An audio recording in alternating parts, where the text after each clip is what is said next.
በስመ አብ ወወልድ ወመንፈስ ቅዱስ አሐዱ አምላክ አሜን። የአምላካችን የቅዱስ እግዚአብሔር ቤተሰቦች፣ የእመቤታችን የቅድስት ድንግል ማርያም የቅዱሳን ሁሉ ወዳጆች እንደምን ሰነበታችሁ? እንደምን ከረማችሁ? አሜን። ለዚህ ሰዓት ጠብቆ ያደረሰን ቅዱስና ሕያው አምላካችን እግዚአብሔር ስሙ የተመሰገነ ይሁን። ልጆች፣ ባለፈው በክፍል 22 መርሃ ግብራችን በኦሪት ዘዳግም ምዕራፍ 6 ቁጥር 4 እና በማርቆስ ወንጌል ምዕራፍ 12 ቁጥር 30 ላይ መሠረት አድርገን በፍጹም ነፍስህ እግዚአብሔርን ውደድ የሚለውን ቃል ተመልክተን ነበር። በዚህ ርዕስ ስር ነፍስ ምንድናት? ባሕሪዋስ ምን ይመስላል? የሚሉ ነጥቦችን ተመልክተናል። ነፍስ ማለት ከእግዚአብሔር የሕይወት እስትንፋስ የተፈጠረች መሆኗን፣ ስሜትና መሻት ያላት ዘላለማዊትና ሕያዊት ለዘላለም የምትድን ወይንም የምትኮነን መሆኗን፣ ምግቧም ቃል እግዚአብሔር እንደሆነ አስኳሏም ፍቅር መሆኑን ተመልክተን ነበር። በዛሬው መርሃ ግብራችን ደግሞ ቀጣዩን ክፍል የምናቀርብላችሁ ይሆናል። አምላካችን ቅዱስና ሕያው እግዚአብሔር ያስተምረን።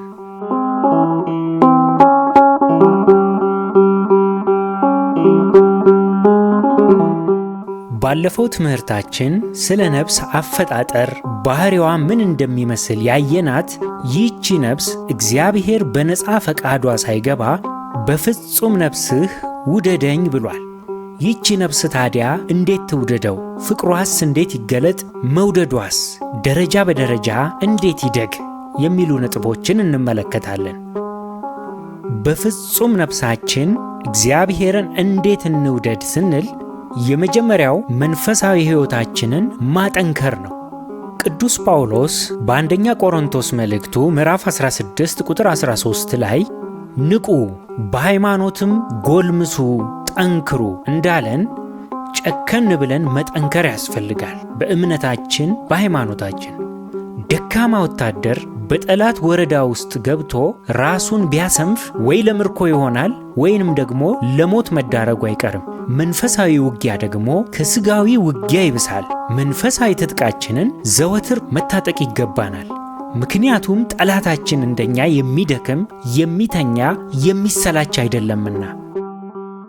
ቅዱስ ጳውሎስ በኤፌሶን መልእክቱ ምዕራፍ 6 ቁጥር 12 ላይ መጋደላችን ከደምና ከሥጋ ጋር አይደለምና ከአለቆችና ከሥልጣናት ከዚህም ከጨለማ ዓለም ገዢዎች ጋር በሰማያዊ ስፍራ ካለ ከክፋት መንፈሳውያን ሰራዊት ጋር ነው እንጂ ብሎ እንደነገረን እንደነርሱ ትጋትና ጽናቱን ባይኖረን እንኳን ሥጋችን ደካማ ቢሆንም ለትጉሁ እረኛችን ራሳችንን አሳልፈን ሰጥተን በእርሱ ጥላ ስር መከለል እጅግ አዋቂነት ነው።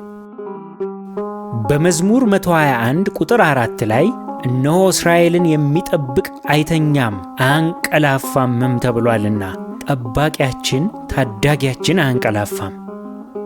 ስለዚህ መንፈሳዊ ሕይወታችንን እንዴት እናጠንክር ስንል ትልቁና የመጀመሪያው መሳሪያችን ጸሎት ነው። ጸሎት ማለት ሐሳባችንንና ትኩረታችንን አሰባስበን በእግዚአብሔር ፊት ፍቅርን፣ አምልኮትን፣ ምስጋናን፣ ይቅርታንና ልመናን ለማቅረብ በትሕትናና በአባታዊ ፍርሃት በፊቱ መቆም ማለት ነው። መጽሐፍ ቅዱስ ጸሎትን ሲገልጠው ጌታችን መድኃኒታችን ኢየሱስ ክርስቶስ በማቴዎስ ወንጌል ምዕራፍ 6 ቁጥር 9 ላይ አባታችን ሆይ የሚለውን ታላቁን ጸሎት አስተምሮናል። የዚህ ታላቅ ጸሎት ማጠንጠኛው በሚዋደዱ አባትና ልጆች መካከል የሚደረግ ንግግርን ይመስላል። መጀመሪያ ልጅ ምስጋናውን ያቀርባል፣ ቀጥሎም ደግሞ የሚያስፈልገውን ከአባቱ ይጠይቃል። ሁለተኛው መጽሐፍ ቅዱስ ጸሎትን የሚገልጥበት መንገድ የእርሱን የእግዚአብሔርን ፈቃድ የምንጠይቅበት ነው ጸሎት። እዚያው በማቴዎስ ወንጌል ምዕራፍ 6 ቁጥር 9 ላይ በአባታችን ሆይ ጸሎት ውስጥ ፈቃድህ በሰማያት እንደሆነች እንዲሁም በምድር ትሁን የሚል ቃል አለ። ያንተ በሰማያት ያለው ያንተ ቅዱሱ ፈቃድህ በምድርም ላይ ይምራን፣ የእኛ መሻት ሳይሆን ያንተ ቅዱስ ፈቃድ ይሁንልን እያልነው ነው። ምክንያቱም ከእኛ ይልቅ የእግዚአብሔር ፈቃድ በእጅጉ ስለሚሻል። ሌላው ጸሎት ሥርዓተ አምልኮ ነው። በመዝሙረ ዳዊት ምዕራፍ 95 ቁጥር 9 ላይ ኑ እንስገድ፣ ለእርሱም እንገዛ፣ በእርሱ ባደረገን በእግዚአብሔር ፊት እንንበርከክ ይላል። ቅዱስ ዳዊት ለእግዚአብሔር የሚገባውን አምልኮ እንዴት መግለጥ እንደሚኖርብን ሲነግረን፣ ሌላው የእምነት የጦር መሳሪያ ነው ጸሎት። ቅዱስ ጳውሎስ በኤፌሶን መልእክቱ ምዕራፍ 6 ቁጥር 12 እስከ 18 ድረስ አንብቡት። በዚህ መልእክቱ እንዴት ባለ ሁኔታ ራሳችንን ከክፉ ፍላጻዎች መከላከልና መጠበቅ እንደሚኖርብን ከተጠቀሱት ትጥቆቻችን መካከል አንዱ ጸሎት ነው። በመሆኑም ቅዱስ ጳውሎስ በጸሎት መጽናትና መትጋት እንደሚኖርብን አሳውቆናል።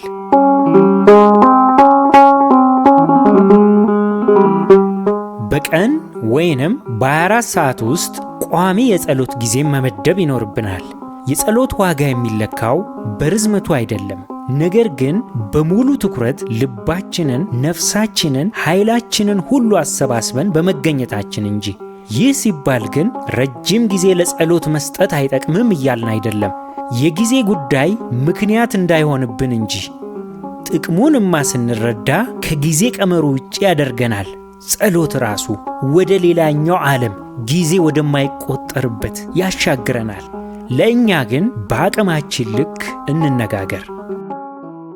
በመዝሙረ ዳዊት ምዕራፍ 119 ቁጥር 164 ላይ ስለ ጽድቅ ፍርድ 7 ጊዜ በቀን አመሰግንሃለሁ እንዲል የተሰጡንን 24 ሰዓቶች ለ7 መክፈል እንችላለን። የመጀመሪያው የጸሎት ጊዜያት ከሚባሉት ውስጥ የጠዋትና የማታ ጸሎት፣ የቀን ጸሎት፣ ምግብ ሲቀርብና ስንፈጽም የሚቀርብ የማዕድ ጸሎት፣ ከቤት ስንወጣና ስንመለስ የምናቀርበው ምስጋና፣ ገላችንን እንኳን በምንታጠብበት ጊዜም የሚቀርብ ጸሎት አለ። ትምህርት ስንጀምርና ስንፈጽም፣ በጉዟችንም ላይ በቅጥረ ቤተ ክርስቲያን በኩል ስናልፍ መሳለምና ማመስገን ብለን ከፍለን ማየት እንችላለን። እነዚህን የጸሎት ጊዜያት በዝርዝር እንመልከታቸው። ጠዋትና ማታ የምንጸልየው ጸሎት ሌሊት ስንነሳና ማታ ወደ አልጋችን ከመሄዳችን በፊት የምንጸልየው ጸሎት ነው። የሌሊት ጸሎትን በተመለከተ ለጊዜው እንደ አቅማችን በምንነቃበት ሰዓት ይሁን። እየተረዳን ፍላጎታችንም ከፍ እያለ በሚሄድበት ጊዜ ግን ከሌሊቱ 9 ሰዓት ነው የሚጸለየው።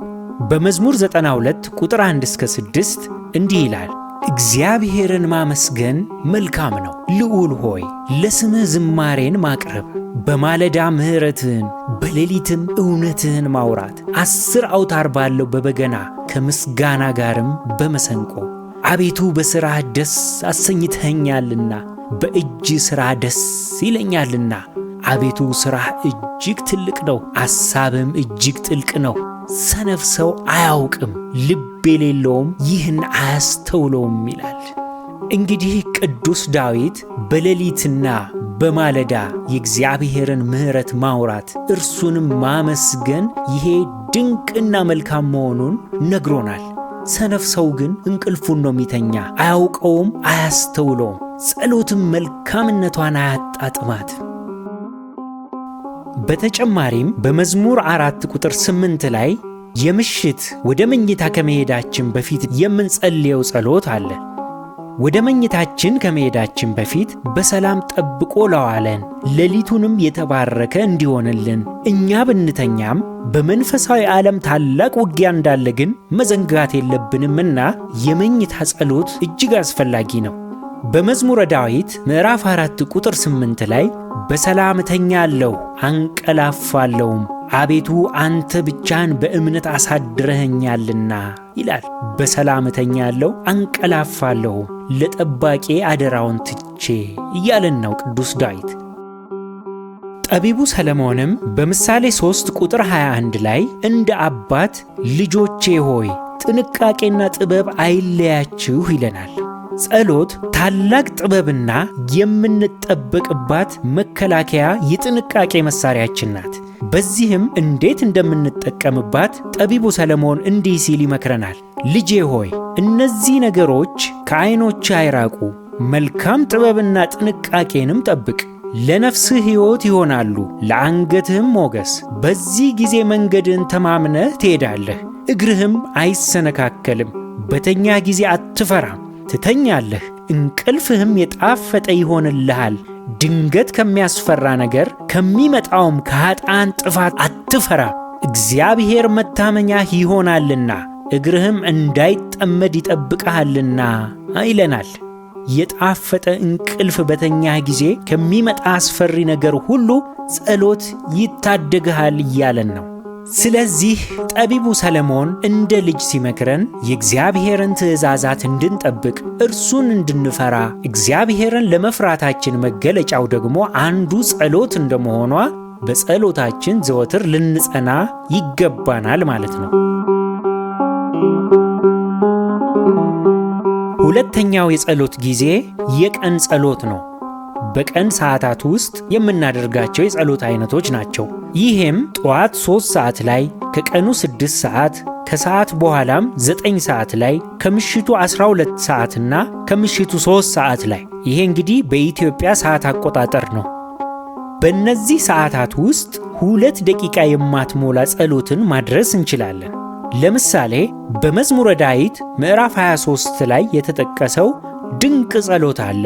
እርሷን በቃላችን ሸምድደን በመያዝ በስልካችን ላይ የማንቂያ አላርም ሞልተን ሰዓቱ ሲደርስ አላርማችን ሲጠራ የትም ቦታ ሆነን በልባችን መጸለይ እንችላለን። 2 ደቂቃም አትሞላም። የጸሎቱን ጊዜያት በተመለከተ መጽሐፍ ቅዱሳዊ መነሻና ትርጓሜውን በቀጣዩ ክፍል የምንመለከተው ይሆናል። ለአሁኑ ግን መዝሙር 23 ላይ የሚገኘውን ጸሎት በጣም አጭር ናት፣ በቃላችሁ እንድትይዙ አደራ እንላችኋለን። ጸሎቱም እንዲህ ይላል። እግዚአብሔር እረኛዬ ነው፣ የሚያሳጣኝም የለም። በለመለመ መስክ ያሳድረኛል፣ በዕረፍት ውሃ ዘንድም ይመራኛል። ነፍሴም መለሳት፣ ስለ ስሙም በጽድቅ መንገድ መራኝ። በሞት ጥላ መካከል እንኳን ብሄድ አንተ ከእኔ ጋር ነህና ክፉን አልፈራም። በትርህና ምርኩዝ እነርሱ ያጸኑኛል። በፊቴ ገበታን አዘጋጀህልኝ፣ በጠላቶቼም ፊት ለፊት ራሴን በዘይት ቀባህ። ጽዋዬም የተትረፈረፈ ነው። ቸርነትና ምሕረትህ በሕይወቴ ዘመን ሁሉ ይከተሉኛል፣ በእግዚአብሔርም ቤት ለዘላለም እኖራለሁ የሚል ነው ጸሎቱ። በጣም አጭር 2 ደቂቃም የማትሞላ ጸሎት። ይህችን በተወሰነ የሰዓት ርቀት ውስጥ አላርማችንን ሞልተን ብንጸልይ ቀኑን በሙሉ የጸሎት ቀን አደረግነው ማለት ነው። ሶስተኛው የጸሎት አይነት ምግብ ሲቀርብና ስንፈጽም የሚቀርብ ምስጋና ነው። ጸሎተ ማዕድ ይባላል። ምግብ ከመብላታችን በፊትና በኋላ የሚደረግ ጸሎት የክርስቲያኖች መታወቂያ ነው። የቤቱ መሪ የሆነው አባት ማዕድ በሚቀርብበት ጊዜ ማዕደ ጸሎት በማድረግ ማዕዱን ባርኮ ቆርሶ ለማዕዱ ተሳታፊዎች በረከተ አብ ወወልድ ወመንፈስ ቅዱስ ብሎ ይሰጣቸዋል። ተቀባዮቹም ይምጣ በረከተ አብ ወወልድ ወመንፈስ ቅዱስ ብለው ይቀበሉታል። ይህን ሥርዓት የሠሩት አባቶቻችን በእውነቱ ሊመሰገኑ ይገባቸዋል። የአብ የወልድና የመንፈስ ቅዱስን በረከት እነሆ ይላል አባት። ልጆቹም እንደዚሁ የአብ የወልድና የመንፈስ ቅዱስም በረከቱ ይምጣልኝ ብለው ይቀበላሉ። ይህንን ጸሎተ ማዕድ አባቶቻችን የሉቃስ ወንጌል ምዕራፍ 24 ቁጥር 13ን መሠረት አድርገው ሰርተውልናል። ሙሉ ታሪኩን እናንተ በሉቃስ ወንጌል ምዕራፍ 24 ቁጥር 13 ላይ አንብቡት። ታሪኩ ግን በአጭሩ እንዲህ ነው። ጌታችን ሞትን ድል አድርጎ ከተነሳ በኋላ 2 ደቀ መዛሙርት ኤማሁስ ወደምትባል መንደር ሲጓዙ ሳለ ስለ ጌታችን በግፍ መገደል በቁጭት ሆነው ይነጋገሩ ነበር። እነዚህ የኤማሁስ መንገደኞች የትንሣኤያችን በኩር የሆነው ትሑቱ ጌታችንም ታዲያ እንደ መንገደኛ ቀርቦ ይጠይቃቸው ጀመር ስለምን እንደሚነጋገሩ። እነዚህም መንገደኞች ለባለቤቱ ለራሱ ሞቱን አረዱት። እርሱም ቀስ በቀስ ስለ ክርስቶስ የተነገሩ ትንቢታትን የሙሴ መጻሕፍትንና በመዝሙራት ላይ የተጻፈውን ስለ መሲሁ ክርስቶስ እንደሚገደል መከራም እንደሚቀበል በገለጠላቸው ጊዜ ውስጣቸው በሐዘንና በቁጭት ይቃጠልባቸው ነበር። በመሸም ጊዜ ወደ መንደራቸው ደረሱ። እርሱንም ከእነርሱ ጋር እንዲያድር ግድ ባሉት ጊዜ ገባ፣ ማዕድም ቀረበ። ጌታችንም ማዕዱን ባርኮ ቆርሶ በሰጣቸው ጊዜ ዓይናቸው ተከፈተ፣ አወቁትም ጌታ መሆኑን። በዚህ ጊዜ እርሱም ከእነርሱ ተሰወረ ይላል ቃሉ። ሥጋዊ ማዕድ እንኳን እንዴት መንፈሳዊ ዓይንን እንደሚያበራ አስተዋላችሁ? ስለዚህ ከማዕድ በፊት ባርኮ በጋራ መመገብ በእግዚአብሔር ፊት የተወደደ ተግባር ነው። ለየብቻ በግል በሰሃን ይዞ ማዶ ለማዶ እየተያዩ መመገብ ክርስቲያናዊ ልማድ አይደለም፣ በጋራና በኅብረት እንጂ። ከምግብም በኋላ ጸሎተ ስብሐት የምስጋና ጸሎት ማድረግ ይገባል። ላበላን ላጠጣን መጋቢያችን በእውነትም ምስጋና ይገባዋል። ስለዚህ የስብሐት ጸሎት ይደረጋል ማለት ነው። በአንድ ድንጋይ ሁለት ወፍ ማለት እንግዲህ ይሄ ነው፣ ምግበ ሥጋንና ምግበ ነፍስን በጋራ ማግኘት። በዚህም በማዕድ ጊዜ የሚደረግ ጸሎት የውሏችን አካል ሆነ ማለት ነው። ልጆች፣ ጾም ካልሆነ በቀር በቀን ስንት ጊዜ እንበላለን? 2 ወይም 3 ጊዜ አይደል? በማዕዳችን አመሰገንን ማለት የጸሎታችንን ጊዜና መጠኑን ከእግዚአብሔርም ጋር ያለንን ቅርበት ከፍ አደረግነው ማለት ነው። አራተኛው የጸሎት ጊዜ ከቤት ስንወጣና ወደ ቤት ስንመለስ የሚደረግ ጸሎት ነው። ከቤት ስንወጣ እግዚአብሔር መንገዳችንን እንዲያቀና፣ ቀናችንን እንዲባርክ፣ ከፊታችንም እንዲቀድም መንገዳችንን አደራ ለሱ መስጠት ማለት ነው። ከቤት ስንወጣ ቢያንስ አንድ አባታችን ሆይ ማለት ይገባናል። ወደ ቤትም ደግሞ በሰላም ስንመለስ ጠብቆ በሰላም ወደ ቤታችን ለመለሰንም ደግሞ ቢያንስ አንድ አባታችን ሆይ ብለን ልናመሰግነው ይገባል። ምክንያቱም የሰው ልጅ ምን እንደሚገጥመው አናቅም። ወጣን እንጂ መመለሳችንንም እርግጠኛ አይደለንም። በዚህ ጊዜ አደራ መስጠትና ስንመለስ ደግሞ ማመስገን ተገቢ ነው። በኦሪት ዘጸአት ምዕራፍ 23 ቁጥር 20 ላይ በመንገድህ ይጠብቅህ ዘንድ ወዳዘጋጀሁትም ስፍራ ያገባ ዘንድ እነሆ እኔ መልአክን በፊትህ ሰዳለሁ ተብሏል። በመንገድህ ይጠብቅህ ዘንድ እግዚአብሔር ዛሬም እኛ ሁላችንንም በመንገዳችን ይጠብቁን ዘንድ ጠባቂ መላእክትን ከእኛ ፊት ይሰዳል። ስለዚህ ምስጋና ይገባዋል። አምስተኛው ገላችንን በምንታጠብበት ጊዜ የሚቀርብም ጸሎት አለ። ሰው ገላውን የሚታጠበው ሥጋዊ ዕድፉን ለማስወገድ እንደሆነ በዚሁ አጋጣሚ ደግሞ የነፍሳችንን ዕድፍ ኃጢአት ማስወገድ የምንችልበትን ሁኔታ ደግሞ አብረን ብናስኬደው በአንድ ድንጋይ ሁለት ወፍ ማለት ነው። በመዝሙረ ዳዊት ምዕራፍ 51 ላይ የንስሐ ጸሎት አለ። ይህ የንስሐ ጸሎት የነፍስን ኃጢአት የሚያጥብ ነው። ሙሉን እናንተ አንብቡት። እንዲህ ይላል፣ አቤቱ እንደ ቸርነትህ መጠን ማረኝ፣ እንደ ምሕረትህም ብዛት መተላለፌን ደምስስ፣ ከበደሌም ፈጽሞ ጠበኝ፣ ከኃጢአቴም አንጻኝ። እኔ መተላለፌን አውቃለሁና ኃጢአቴም ሁል ጊዜ በፊቴ ነውና፣ አንተን ብቻ በደልኩ፣ በፊትም ክፋትን አደረግኩ። በነገርህም ትጸድቅ ዘንድ በፍርድህም ንጹሕ ትሆን ዘንድ እነሆ በዓመፃ ተፀነስኩ፣ እናቴም በኃጢአት ወለደችኝ። እነሆ እውነትን ወደድክ፣ የማይታይ ስውር ጥበብንም አስታወቅከኝ። በሂሶጵ እርጨኝ እነጻማለሁ፣ እጠበኝ ከበረዶም ይልቅ ነጭ እሆናለሁ እያለ ይቀጥላል። ይህ የንስሐ ጸሎት የሚያመለክተው ቅዱስ ዳዊት ከኃጢአቱ እግዚአብሔር እንዲያጥበውና የነፍሱን ኃጢአት እንዲያነጻ የሚለምንበት የጸሎት ክፍል ነው። እያወቅኩ በድፍረት ሳላውቅ በስህተት ከማውቀውና ከማላውቀው በደልና ኃጢአቴ አንጻኝ ይቅር በለኝ የሚል ድንቅ የንስሐ ጸሎት ነው መዝሙር 51። ስለዚህ ሥጋዊ ዕድፋችንን ለማስወገድ በምንታጠብበት ጊዜ ይህንን ጸሎት አብረን ብንጸልይ ታዲያ የነፍሳችንንም ንጽሕና አብረን አገኘን ማለት አይደለምን?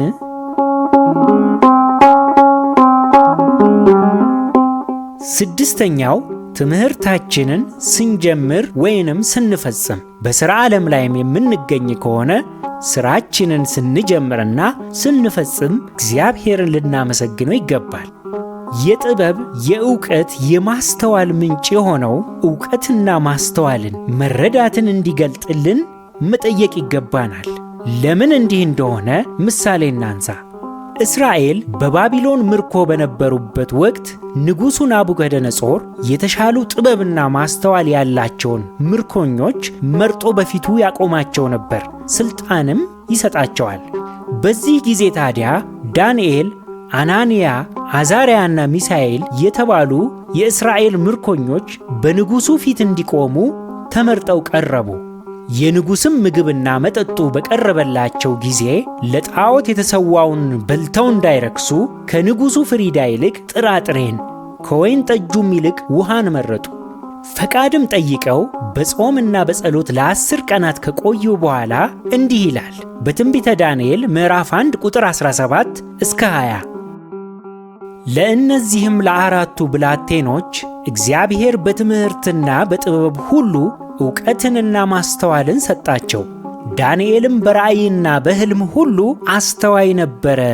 እነርሱም ይገቡ ዘንድ ንጉሡ ያዘዘው ቀን በተፈጸመ ጊዜ የጃንደረቦቹ አለቃ ወደ ናቡከደነጾር ዘንድ አገባቸው። ንጉሡም በተናገራቸው ጊዜ ከብላቴኖቹ ሁሉ እንደ ዳንኤልና እንደ አናንያ እንደ ሚሳኤልና እንደ አዛርያ ያለ አልተገኘም። በንጉሡም ፊት ቆሙ። ንጉሡም በጠየቃቸው ጊዜ በጥበብና በማስተዋል ነገር ሁሉ በግዛቱ ሁሉ ከሚኖሩ የሕልም ተርጓሚዎችና አስማተኞች ሁሉ እነርሱ 10 እጅ የበለጡ ሆነው አገኘባቸው ይላል። እግዚአብሔርን በመፍራታቸው 10ን ቀን በጾምና በጸሎት በመቆየታቸው ካሉት ጥበበኞች በ10 እጥፍ የበለጡ ሆነው ተገኙ። ማስተዋልና ጥበብን ከእግዚአብሔር ዘንድ ተቀበሉ። ስለዚህ እኛም የትምህርት ጊዜ ከመጀመሩ በፊት ደብተራችንን ከፍተን አቤቱ አምላኬና ጌታዬ ኢየሱስ ክርስቶስ ሆይ ቀኔን ባርክልኝ፣ ጥበብን ዕውቀትንና ማስተዋልንም ስጠኝ ብለን አንድ አባታችን ሆይ በልባችን ብንጸልይ ለእነርሱ የተሰጠው ጥበብ ለእኛም ይሰጠናል። እንዲሁም ትምህርታችንን ፈጽመን ወደ ቤታችን ለመግባት ስንዘጋጅም አቤቱ አምላኬና ጌታዬ ሆይ መድኃኔ ኢየሱስ ክርስቶስ ሆይ ቀኔን ባርከህና ቀድሰህ አስተውል ዘንድ ዓይነ ልቦናዬን ስላበራህልኝ አመሰግንሃለሁ፣ ያገኘሁትንም ዕውቀት በልቦናዬ አሳድርብን ብለን አንድ አቡነ ዘበሰማያት ልንል ይገባል። እኛ የምናመልከው እነ ዳንኤል፣ አናንያ፣ አዛርያና ሚሳኤል የሚያመልኩትን አምላክ ነው። ለእነርሱ የተገለጠው ጥበብ፣ ዕውቀትና ማስተዋል ለእኛም ደግሞ ሊገልጥልን የታመነ ነው። ሰባተኛውና የመጨረሻው የጸሎት አይነት በጉዟችን ላይ እግረ መንገዳችንን የምንጸልየው ጸሎት ነው። በቤተ ክርስቲያን ቅጥር አካባቢ ስናልፍ በእግራችን ከሆነ የምንጓዘው ጎራ ብለን ሰላም ለኪ ቅድስት ቤተ ክርስቲያን በአምሳላዊት ኢየሩሳሌም፣ በአምሳለ ኢየሩሳሌም የምትመሰይ ቅድስት ቤተ ክርስቲያን ሆይ ሰላም ላንቺ ይሁን በሚታየው ሕንፃ ቤተ ክርስቲያንና በማትታየው ሰማያዊቷ ኅብረት ስላለ ነው። ሕንፃው የከበረና የክርስቲያኖች መሰባሰቢያና እግዚአብሔር የሚመለክበት የተቀደሰ ልዩ ቦታ ነው። የቦታው ክብር እንዳለ ሆኖ በምድር የምንኖረው ክርስቲያኖችና በሰማያዊው መንግሥት ባሉ ቅዱሳን ጻድቃን መላእክት አምላካችን ቅዱስ እግዚአብሔር መካከል ያለውን ኅብረትና አንድነት የሚገለጥበት የከበረ ቦታ በመሆኑ ሰላም ለኪ ቅድስት ቤተ ክርስቲያን በአምሳላዊት ኢየሩሳሌም ስንል በዚያ ያሉትን ቅዱሳን ሁሉ ሰላም ለእናንተ ይሁን እያልናቸው ነው። ኅብረታችን አንድ ነው። የሚለየን ነገር ቢኖር እነርሱ ተጋድሏቸውን ፈጽመው ወደ ተዘጋጀላቸው መንግሥት መሄዳቸው፣ እኛ ደግሞ በመጋደል ላይ መገኘታችን ብቻ ነው። ቅዱስ ጳውሎስ በዕብራውያን 12:22 ላይ ስለዚህ ኅብረትና አንድነት ሲገልጽልን እንዲህ ብሏል። ነገር ግን ወደ ጽዮን ተራራና ወደ ሕያው እግዚአብሔር ከተማ ደርሳችኋል፣ ወደ ሰማያዊቱም ኢየሩሳሌም በደስታ ወደ ተሰበሰቡ ወደ አእላፋት መላእክት በሰማይም ወደ ተጻፉት ወደ በኩራት ማኅበር የሁሉም ዳኛ ወደሚሆን ወደ እግዚአብሔር ፍጹማንም ወደ ሆኑት ወደ ጻድቃን መንፈሶች የአዲስ ኪዳንም መካከለኛ ወደሚሆን ወደ ኢየሱስ ከአቤል ደም ይልቅ ወደሚሻለው ወደሚናገር ወደ መርጨት ደም ደርሳችኋል እያለ ከእኛ ጋር ያለውንም ኅብረት ጋር አንድ መሆናችንን ገልጦልናል። ስለዚህ በቅጥረ ቤተ ክርስቲያን አጠገብ ስናልፍ ጎራ ብለን መሳለምና አንድ አባታችን ሆይ መጸለይ አለብን። ካልሆነም በትራንስፖርት የምናልፍ ከሆነ ደግሞ አማትበን በልባችን አንድ አባታችን ሆይ ማለቱ ብዙም ይከብድ አይደለም። ልጆች፣ እነዚህን ሁሉ ጸሎታት ስንዘረዝራቸው የበዙ ሊመስለን ይችላል አይደል? በእርግጥ ቀስ በቀስ ማደጉ እንዳለ ሆኖ የዕለት ተዕለት ኑሯችን፣ ውሏችን፣ ምግብና መጠጣችን፣ መተኛትና መነሳታችን ወይንም ከጉዟችን ጋር ጸሎታችንን ብናስተሳስረው በእጅጉ ይቀለናል፣ ክብደቱም አይሰማንም። በእርግጥ እስክንለምደው ድረስ ጫና ይመስለን ይሆናል እንጂ ከጥቂት ጊዜ መንፈሳዊ ልምምድ በኋላ ግን የመንፈሳዊ ሕይወታችንን እድገት እንደ ሮኬት የሚያስወነጭፍ ታላቅ ጥበብ ነው። በዚህ መንገድ ጸሎትን የማድረግ ጥበብ። በዚህ ጊዜ ታዲያ ዘወትር በየዕለቱ ሐሳባችን፣ ፍላጎታችን፣ ምኞታችን ሁሉ ወደ እግዚአብሔር ይሳባል።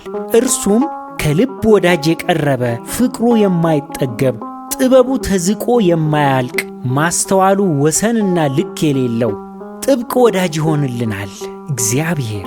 ምክንያቱም ቅርበታችን ወዳጅነታችንን እጅግ ስለሚጨምረው። እግዚአብሔር ታዲያ ከዚህ አዋቂነት ባሕሪው በጥቂት በጥቂቱ ይሰጠናል። አስተውሎታችንም የሌሎች ዓለማውያን ጠቢባንን የሚያስከነዳ ለሀገርና ለወገን የሚተርፍ ያደርገናል ማለት ነው። ስለዚህ ጸሎት እጅግ አስፈላጊ መሆኑንና በፍጹም ነፍሳችን እግዚአብሔርን ለመውደዳችን ማሳያና ፍጹም ወደ ሆነው ፍቅር ነፍሳችን ለምታደርገው ጥረት መስፈንጠሪያ ቦርድ እንደሚሆናት ተምረናል ማለት ነው። ማጠቃለያ፣ በዛሬው መርሃ ግብራችን እግዚአብሔር አምላክን በፍጹም ነፍስ ውደድ የሚለውን መነሻ አድርገን ነፍሳችን እንዴት ትውደደው? ፍቅሯስ እንዴት ይገለጥ? መገለጫው ምንድን ነው? መውደዷስ እንዴት ደረጃ በደረጃ ይደግ የሚለውን ተመልክተናል። በዚህም የመጀመሪያው መንገድ መንፈሳዊ ሕይወታችንን ማጠንከር ነው ብለናል። መንፈሳዊ ሕይወታችን ከሚጠነክርባቸው መንገዶች መካከል አንዱ ደግሞ ጸሎት ነው ብለናል። ጸሎትን ታዲያ እንዴት የኑሯችን የሕይወታችን አካል እናድርገው ስንል ጠዋትና ማታ በሰላም አውሎ ላሳደረን ማመስገን፣ በቀን ለምናደርገው ጸሎት ደግሞ የቀኑን ሰዓታት ከጌታችን የማዳን መንገድ ጋር ከሕማሙ ጋር አስተሳስረን እግዚአብሔር እረኛዬ ነው የሚለውን ጸሎት ከጠዋቱ 3 ሰዓት፣ 6 ሰዓት፣ 9ና 12 ሰዓት እንዲሁም ከምሽት 3 ሰዓት ላይ መጸለይ ይገባናል። ይህችን 2 ደቂቃ የማትሞላ አጭር ጸሎት። ሌላው ከቤታችን ስንወጣና ወደ ቤታችን ስንገባም ልናመሰግን ይገባል። ገላችንንም በምንታጠብበት ጊዜ እንዲሁ ከነፍስ ኃጢአቴ ደግሞ እጠበኝ ብለን ልንጸልይ፣ ውሃንም ደግሞ ለፈጠረው ጌታ በእውነቱ ሊመሰገን ይገባዋል።